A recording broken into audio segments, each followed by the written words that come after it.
Le super-héros Gogohan est ici, à Robert Bourassa, Anytime Fitness Downtown, mon Anytime Fitness préféré de tous les Anytime, à date. Parce qu'il y en a d'autres à travers le monde, là, mais au Québec, ouf, j'adore celui-là. Là, aujourd'hui, c'est un entraînement de overhead press, mais spécial. Je l'ai jamais filmé pour un YouTube.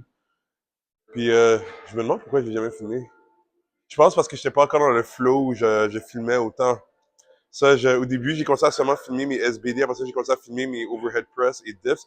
J'ai même commencé à filmer mes entraînements de pull-ups pour vous. Comme ça, vous allez voir comment je progresse. Mais ça, lui, il est spécial parce que j'ai des bandes rouges qui tirent vers le bas. Ça augmente l'intensité énormément dans ton overhead press, là. C'est quelque chose. Mais c'est le fun, puis ça t'oblige à être assidu dans ta manière d'approcher le overhead press parce que tu peux pas cheat, là. Là, j'ai checké quelque chose. Je pense que il faut que j'ajuste les poids parce que vous voyez, quand je vais unrack la barre, il faut que ça soit aligné. Si c'est par l'avant, ça va être trop un déficit. Alors, je devrais plus placer comme ça. Ouais. Vous voyez vraiment comment je set up. Ça se peut que vous voyez à terre, il y a une barre de 45 avec une plate parce que je fais en même temps mon entraînement de circuit, qui est dans le fond un entraînement où je fais overhead press, je fais des hip thrusts, je fais des high jumps, puis je fais des pull-ups en circuit. Ça fait un peu style CrossFit, mais c'est pas CrossFit. Parce que CrossFit, là, vraiment, là, ça change vite. Moi, je prends quand même mon temps en chaque série, là. C'est ça qui m'a aidé énormément quand, euh, quand j'ai commencé à construire ma façon de m'entraîner pour être un athlète hybride. C'est que, comme vous le savez, moi, je fais aussi des acrobaties puis du calisthenics. Puis en m'entraînant de même, ben ça me permet de vraiment stimuler tout ce que j'ai besoin de stimuler pour pouvoir avoir une forme générale qui me permet de faire tout ce que je veux faire. Alors on va commencer avec le warm-up. Alors vous connaissez déjà, on ne peut pas skipper ça. Puis en passant, je pense que je l'ai dit souvent, mais je vais souvent le répéter, c'est bon. C'est juste avec cette phase d'échauffement, ça va me permettre de savoir si je vais être en forme pour le workout. Parce que là, hier, j'ai pris un off complet. Puis moi, je veux dire quelque chose par rapport au off complet, là. C'est que oui, c'est extrêmement bon, mais en même temps, faut pas que tu penses que quand tu vas recommencer, surtout si t'es comme moi, là, puis que tu fais beaucoup d'entraînement dans une semaine normalement, faut pas que tu reviennes penser que tu vas tout exploser dès le départ. Faut que tu laisses la machine se réveiller. 2, 3, 4, 5, 6, 7. C'est quand même pas pire, je me sens bien. Quand je l'ai faite, là, juste avec ça, je peux savoir que c'est pas super. Mais ça, c'est que il faut que tu laisses le temps à ton corps de se réveiller parce que pour un athlète de haute performance comme moi, prendre une journée off, là, c'est quasiment comme pour une personne qui est, on va dire, average dans le fitness, qui prendrait 3 jours off. Parce que je suis tellement habitué de rouler à une intensité grande qu'une journée complète de stop, c'est énorme, là. Mais ça fait du bien, c'est sûr. Mais je peux pas revenir puis être comme genre, ouais, let's go, puis comme, parce que je vais être honnête avec vous, après aujourd'hui, demain, quand je vais être au gym, ce qui va arriver quand je vais faire mon entraînement de SBD, là, accessoire, je vais arriver puis je vais être primé déjà. Pourquoi? Parce que j'aurais eu l'entraînement d'aujourd'hui en moi. Ça, c'est correct, parce que je me connais, mais aujourd'hui, il faut que je commence lentement. Ça veut pas dire que je vais pas être performant, mais j'ai toujours je me laisse toujours un jeu de comme, yo, prends vraiment ton temps, mais je vais tenir avec vous, avec l'évolution que j'ai faite, même les journées où je suis primé, je prends mon temps quand même. Parce que, tu sais, la dernière chose que tu veux, c'est te blesser. Alors là, je vais faire 2 autres séries où je vais augmenter l'intensité, qui veut dire que je vais combiner les bandes. Puis après ça, on va commencer. Alors, j'ai fini mon échauffement pour les épaules. Là, on va voir comment ça feel. On commence avec la barre, évidemment.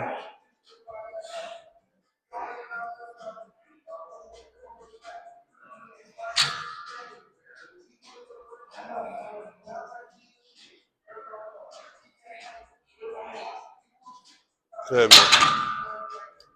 Alors là, on va mettre 25 de chaque barre. La manière que je progresse avec cette version-là, c'est de la même manière que quand je fais le traditionnel. Qui veut dire que J'augmente à 25, comme ça je vais à 35, après ça je vais à 45. Mais l'affaire, c'est que c'est sûr que là, c'est beaucoup plus intense. Sur mon top 7, j'oublie c'est quoi. Puis c'est correct, comme je l'ai expliqué souvent dans mes vidéos, je regarde pas c'est quoi mon top 7 la journée même de l'entraînement. Au début, je m'occupe juste de vraiment bien m'échauffer. Comme ça, je me crée pas d'attente par rapport à ce que je dois lever. C'est seulement quand je me rapproche de ce que dans ma tête, je suppose que c'est le top 7, que là, je regarde, puis là, je suis comme, OK, c'est ça qu'il faut faire.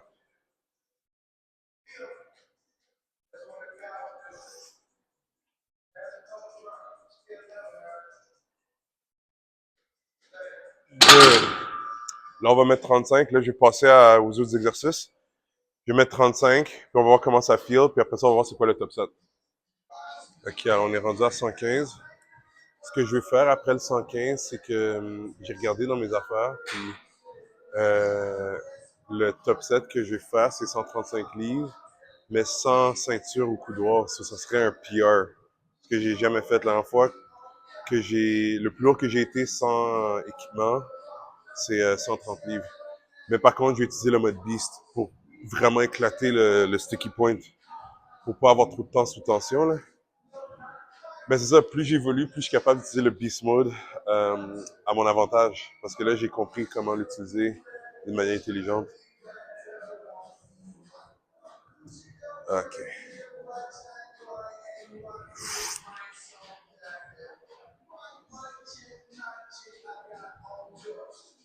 Très facile. C'est très bon. Celui-là, quand je vais mettre 135, je vais lâcher le cri, je vais le transformer en Beast Go Gohan. Yeah, ça va être nice. Mais c'est ça. Même que je pense que je préfère 45 sans utiliser Beast Mode, mais c'est quand même à mon avantage. Parce que là, maintenant, mon système nerveux il est tellement efficace. Genre, je me suis levé à 4 heures du matin aujourd'hui, pleine forme, comme à chaque semaine, je ne fais que devenir plus résilient sur toutes les formes. Soit à cause de ça, genre oui, sûrement, je pourrais le faire sans le Beast Mode, mais en l'utilisant, ça va juste être à mon avantage. Ben, je vais exploser le poids. So, je vais moins fatiguer mes muscles. Ça, c'est tant mieux pour moi. Ok, c'est parti. Gogohan enlève ses lunettes, là. Ça veut dire que c'est sérieux. Sinon, elles vont exploser. On va voir comment ça va aller. So, je vais utiliser le mode Beast. Puis après ça, j'aurai mon premier working set. Mais on va d'abord se concentrer sur ça.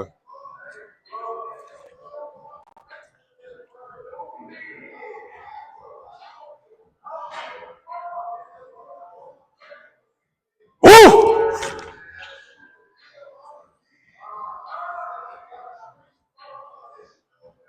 Wow! Vous voyez? Comme planifié. C'était smooth. Parce que j'ai activé le système nerveux. Puis vous voyez, ça va me permettre de justement faire mes autres sets après avec plus de jus dans les muscles. Là, j'ai utilisé le Beast Mode encore pour la prochaine série parce que je pense que ce que je dois faire, c'est... Parce que le plus que j'avais fait, c'était 135 pour 2 répétitions équipées. So, on va essayer d'aller chercher 3 répétitions. Mais j'ai utilisé le Beast Mode encore. Comme ça, tu sais, je vais pouvoir chercher l'explosion puis diminuer le temps sous tension. Après ça, on va travailler avec le temps sous tension qui veut dire sans activer le Beast Mode. Tu sais, quand je parle de Beast Mode, tu sais, c'est drôle parce que moi, c'est pour ça que j'adore Dragon Ball, parce qu'il y a tellement de leçons que tu peux reconnaître là-dedans dans la vraie vie. C'est parce que vous voyez dans l'histoire de Dragon Ball, les Saiyans, les guerriers, ils se transforment tout le temps dans les débuts. Mais ils réalisent avec le temps, quand ils sont rendus dans les nouvelles séries, que se transformer tout le temps, c'est peut-être pas la meilleure solution. Il faut apprendre à mieux se contrôler. Puis c'est un peu ça qui est arrivé. Ben, c'est pas un peu ça, c'est ça qui est arrivé avec moi. C'est que avant, j'allais tout le temps beast mode, tout le temps en mode genre, tu sais, je veux forcer, je veux forcer. J'ai appris à contrôler ça, puis je sais quand aller beast mode, puis quand relâcher. Puis ça fait que je suis tout le temps en balance. C'est comme yin et yang. Ok, c'est parti. Alors, on va voir si je suis capable de faire 3 répétitions équipées avec 135.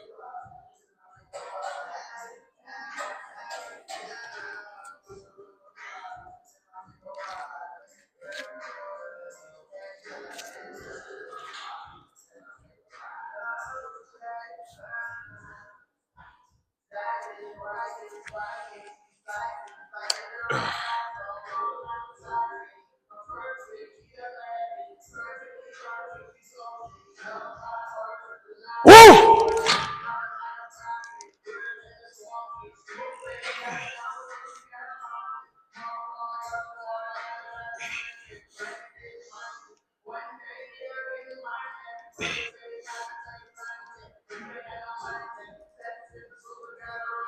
Oh oh! Surprise! Je le sentais le quatrième en moi. Wow! Ça, c'est chaud! Damn! Le bench press va être violent. Ça, c'est sûr. Wow! Et vous voyez juste là, c'est un exemple pour vous que prendre un day off, ça vaut la peine.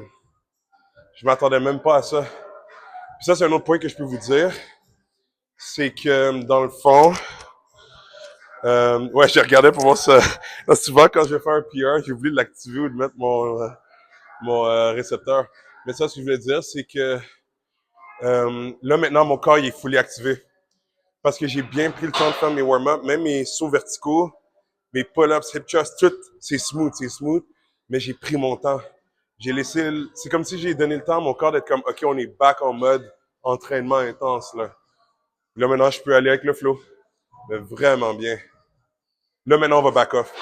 Genre, normalement, je pense que j'aurais 125 pour 5 répétitions. Je vais descendre à 35 de chaque barre, équipé pour 6 répétitions. Pour raffiner ma forme avec du poids plus léger, puis donner un break à mon corps, ben, j'ai des dips à faire aussi. Puis non, ça, je veux conserver mon énergie pour d'autres trucs. J'ai demain aussi d'autres gros entraînements. So, le but, à chaque fois que tu prends un off et que tu recommences, essaie tout le temps de raffiner ton approche. Essaie tout le temps de conserver l'énergie de manière intelligente. OK, baby girl. C'est drôle parce que normalement, j'étais plus excité à propos des séries où j'allais comme intense. Maintenant, on dirait que je deviens de plus en plus excité aux séries où je dois aller plus calme. Puis vous savez, c'est quoi ça? Ça, c'est parce que j'ai appris à apprécier la paix de plus en plus. C'est mon développement personnel. C'est que malgré que j'ai un TDAH puis que j'aime ça, l'intensité, le chaos, j'ai appris à vraiment apprécier la tranquillité. Et des séries comme ça, ben, c'est des séries tranquilles parce que je reste en mode calme. Alors là, on va essayer de faire 6 répétitions avec 115. Puis après ça, je vais faire quelque chose de vraiment cool. Vous allez voir, j'ai utilisé des bandes noires pour intensifier l'intensité, mais sans poids quasiment. Là. C'est vraiment là, pour développer l'endurance puis même augmenter le temps sous tension, mais avec du poids très, très léger. Alors, c'est parti.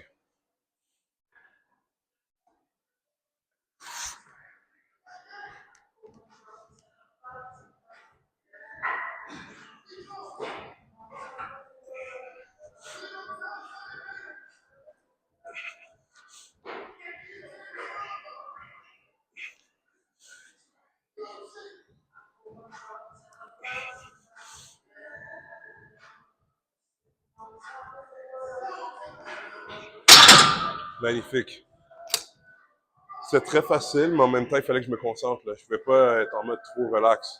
Ça, c'est ça qu'il faut faire attention avec les gens des fois. Vous voyez, moi, ma force, c'est d'aller intense. Il y en a que leur force, c'est d'aller calme. Mais il faut un juste milieu aussi. Ça, c'est une série où je ne pouvais pas être trop en mode genre comme non, parce que sinon, ça allait pas monter bien. Là, j'ai vraiment bien forcé, mais je me sentais bien là-dedans. J'avais au moins 3 autres répétitions. Puis non, c'est vraiment bien. Alors, je me sens bien, je sens que j'ai du jus. Là, on va descendre le poids complètement. On va faire le truc que je vais vous montrer. Ça va être plus du high reps. Mais ça, là, c'est excellent pour bâtir de l'endurance. Puis aussi devenir confortable dans la partie awkward. Tu sais, c'est vraiment de la répétition. C'est de la technique, là. OK, alors là, c'est le temps de s'amuser, là. C'est du easy work. Mais j'ai level up sur ce mouvement-là. C'est que dans le fond, vous voyez, il y a seulement 5 livres de chaque barre. Je vais faire une série de 10 répétitions. Mais j'ai pas d'équipement, là. Dans le sens, j'ai pas la ceinture, j'ai pas les coudoirs. Puis, pourquoi là maintenant je suis rendu à cette glisse? Parce que moi, je me donne un barème de me rendre à 15, j'allais dire 15 livres, à 15 répétitions. C'est que dans le fond, j'ai déjà réussi à faire 50 livres pour 15 reps. Celui-là, maintenant, je suis rendu à faire 55, mais je vais commencer à 10. Même si je pourrais en faire 15, je le fais pas. Parce que si j'essaie de faire 15 tout de suite, c'est de la micro-fatigue que je me donne que je vais payer pour éventuellement, mais ça, il faut que tu sois conscient. La majorité du monde, ça disait non, genre, tu sais, c'était facile, mais c'est de la fatigue que tu réalises pas, que tu vas le sortir le lendemain, surtout quand tu as d'autres entraînements. Si on reste à 10 reps, c'est très tranquille.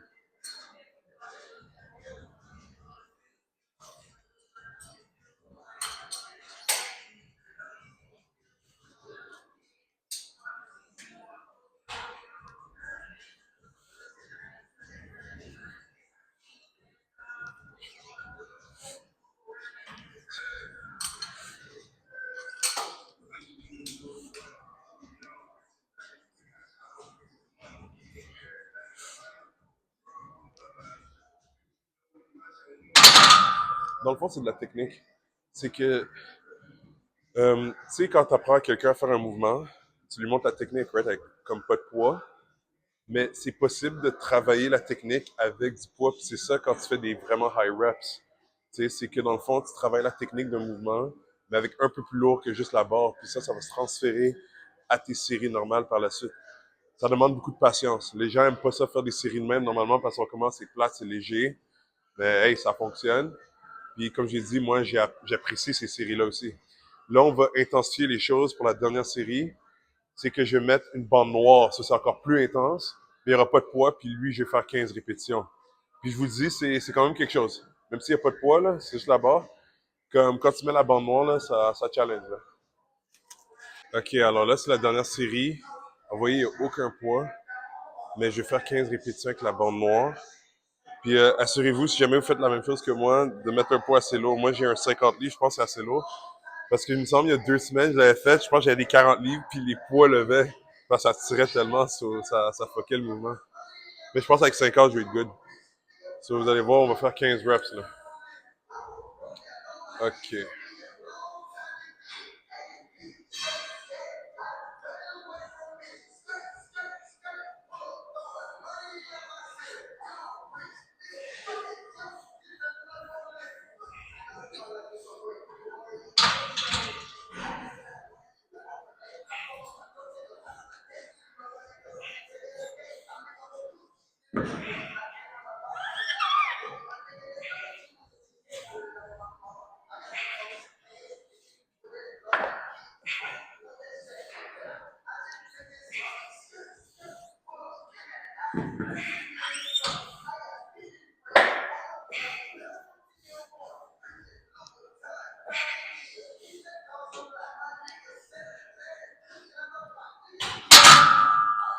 C'est quelque chose. Je vous dis, c'est facile, mais il faut que je me concentre bien à vraiment garder une belle forme. Non, c'est pas facile quand même. C'est genre, c'est facile de compléter les reps, mais de le faire correctement, c'est une autre histoire. Alors voilà pour la séance de overhead press. Vraiment, là, comparé aux autres séances que j'ai faites de même, j'ai topé, là. C'est vraiment nice. Alors, si vous avez aimé la séance, vous pouvez liker. Laissez dans les commentaires peut-être c'est quoi votre goal overhead press. Puis un PR que vous avez fait récemment. N'oubliez pas de subscribe, comme ça vous n'allez pas manquer les futures vidéos. À bientôt.